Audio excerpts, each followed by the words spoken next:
what tenants want in today's real estate market. So you guys know me as the owner of New Config, an IT executive, finance and sales staffing agency. In 2022, last year, we made over 1.7 million in revenue. There's 11 of us here. I'm the owner of the company, and most of my money, as I said, I invest in New Config and growing it. However, some of it I do put into real estate. And this is a topic that viewers want me to talk about, and it's something that's part of my life. I have 6 stores. I have 4 properties. 2 of them are duplexes, and then I have a townhome and I have a condo.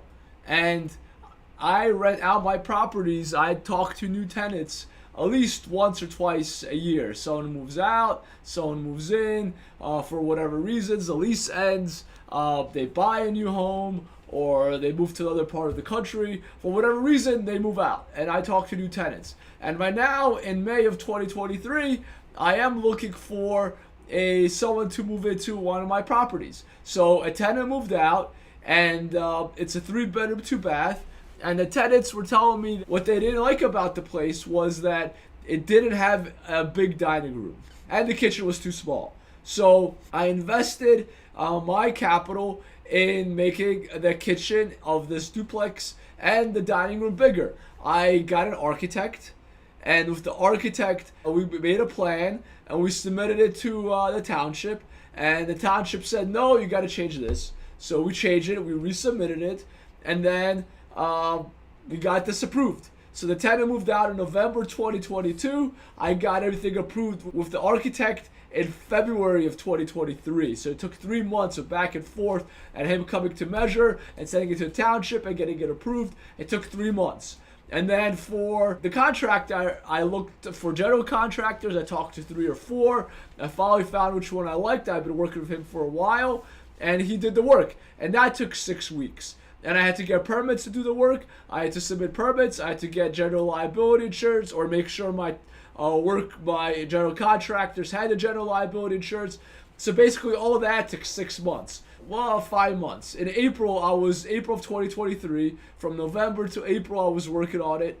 And now I'm looking to rent it out. I added about 200 square feet, so the place is much bigger. But now tenants are telling me there's other things that they want. For example, a lot of tenants, when it's a 3-bedroom, 2-bath, they don't like them to have 3 floors. They prefer to have 2 floors. The first floor is a dining room, kitchen, and a living room, and a bathroom, and the second floor are the bedrooms. My configuration of my place is a little different.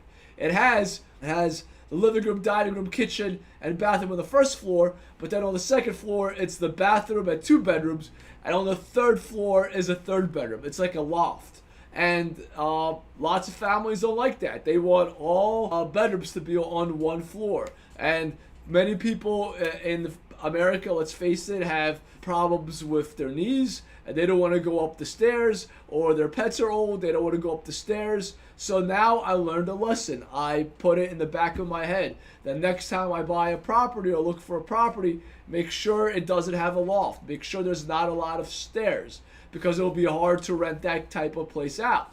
Another thing that tenants complain to me about is closet space. And I actually built a new closet. As I go and work and meet with tenants in real estate, I find out what they like and what they don't like. They want a fence around the yard. I'm not going to build a fence. It's a really big yard. It's going to cost me about 5 to 10 grand. That's not worth it. They want central air. My place has AC units. It's 100 years old, but it's fully renovated with new appliances, new spotlights, 2 new rooms I added. Everything's freshly painted, new granite countertops. Like, the place looks amazing, but they don't like that there is not enough closet space. So that's something I've realized now, that for future work, if I'm gonna build a new place, I'm not gonna look for a place that does not have a lot of closet space, and a place that doesn't have central air. It's hard to rent out a place with no central air. It's hard to rent out a place that has a lot of stairs. Closet space is a little bit smaller issue, but it is an issue that tenants keep talking to me about. Those are the questions they always ask me. How do you find the right tenants? It's just a game of numbers. Just like recruiting, you have to submit about 5 to 10 resumes to a client. until they want to talk to the person. They want to talk to 3 or 4 or 5. You have to submit 10. They want to talk to 5. 3 get to final round, and 1 gets an offer. Same thing when you're looking for tenants as a landlord. You need to talk to about 10 to 15 to 20 families, and 1 or 2 or 3 would be interested in it. And then you have to filter out the ones that are important to you, or the ones that you want to rent it out to. The way I qualify tenants is through their credit score and through their paycheck stubs, through their income. The place that I'm renting out is pretty expensive. It's about 3-bedroom, 2-bath, so I'm looking for around more than $2,000 for it a month. So the person needs to be able to afford that.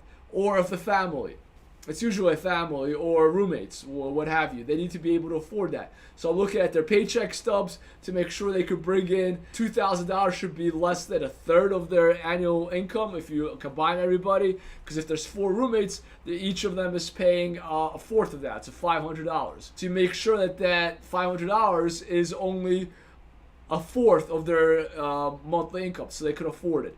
And same thing, if it's just one person paying it, it's a single person. It's a single person with child.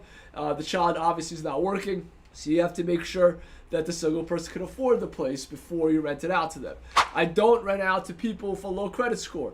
I look for tenants with a credit score of about 670 or above, because here's the rule that I look at. If they have not been paying their creditors on time, guess what? As their landlord, you become one of their creditors. And guess what? They're not going to pay you on time either. Some landlords like that. They put in clauses in the contract that if the fee is late, they owe an extra $100 or $200. So every month they receive an extra $100 or $200. I don't like doing that. I just rather have people that pay on time, pay the rent on time. It's pretty simple. We sign a contract. You're going to pay rent. You pay the rent. I give you my place to live in, totally brand new and renovated. I don't think I'm asking for too much of that, but that's what I'm looking for. That's my story on today's rental market. I think the rental market there's a lot of renters out there because it's hard to buy a place if the price is so high. So the rental market is very competitive. There's a lot of renters.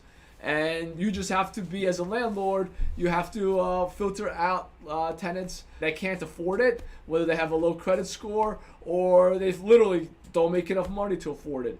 And if you want the place to look good, if you want there to be a lot of renters available and interested, what renters really care about are brand new bathrooms and brand new kitchens. And that's what I do with all my properties. I renovate them. I have brand new bathrooms and I have brand new kitchens. And then the other side, other things I've realized through years of experience, closets are important, a fence and a yard is important, a central air is important, and stairs. So those are the 4 things I realized as a landlord that tenants really care about.